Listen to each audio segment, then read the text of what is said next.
Hi, I'm Dr. Joel Small. I'm an endodontist and I practice in Plano, Texas and have for 35 years. And I'm also the author of the newly released book, Face to Face, a leadership guide for healthcare professionals and entrepreneurs.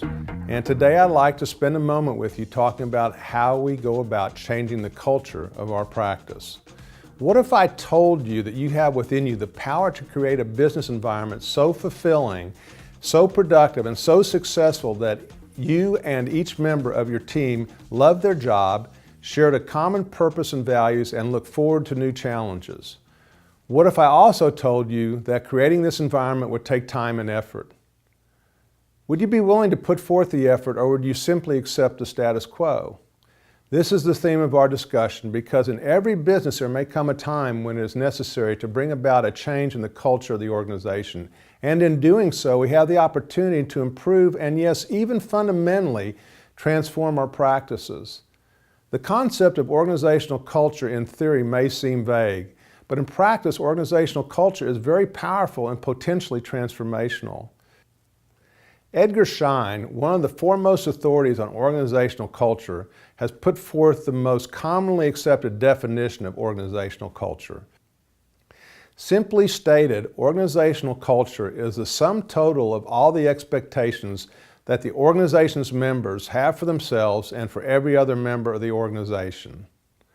It is, for lack of a better term, the instruction manual on how we as a team will coexist, and the degree to which we achieve team consensus and buy-in to these guidelines will determine the strength of our culture.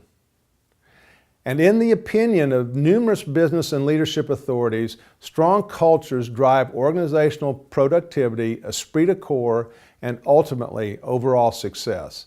And finally, according to Edgar Schein, a leader's most significant role is the creation of the organization's culture. So how do we go about changing a practice culture? Let me begin by saying that changing a pre-existing culture that is habitual in nature is much more difficult than creating a new culture.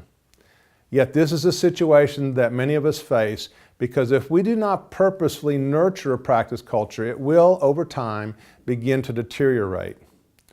Jeff Evans, in his book, Inspirational Presence, presents the concept that he calls the change equation. As you can see, it is not really an equation, but it is a very useful tool for describing the process of achieving change. According to the change equation, the degree of change, or C, is equal to the degree of dissatisfaction with the status quo, plus a vision of the preferred future, plus the degree of clarity regarding the path to change, and the sum or value of these three factors must be greater than the perceived cost of change. One thing that Mr. Evans left out of the equation that I believe to be essential, and the common denominator, is trust. Because in the context of culture, trust must always precede change. As you might well imagine, it would be extremely difficult, if not impossible, to promote change in others if they did not find you to be trustworthy or believe that you had their best interests at heart. Once trust is established and team members perceive the value of change as being greater than the perceived cost, change will often occur rapidly. However, it's important to understand that accepting change may be a slower and more difficult process for some members of your team. Certain people are simply adverse to change, even if it's positive change. These are the slow processors that require additional time to consider and process the meaning of change.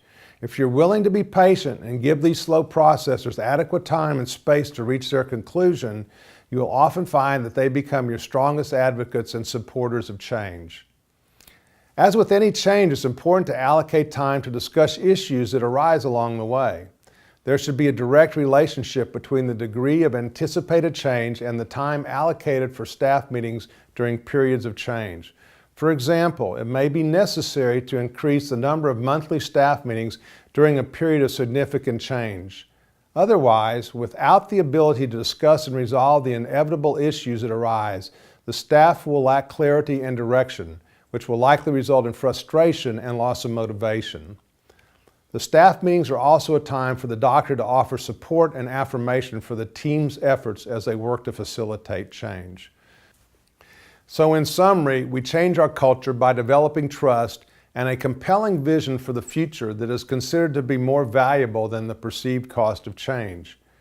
And we do this in a positive manner through support and affirmation while allowing adequate time for our team to process the meaning of change and resolve the inevitable issues as they arise.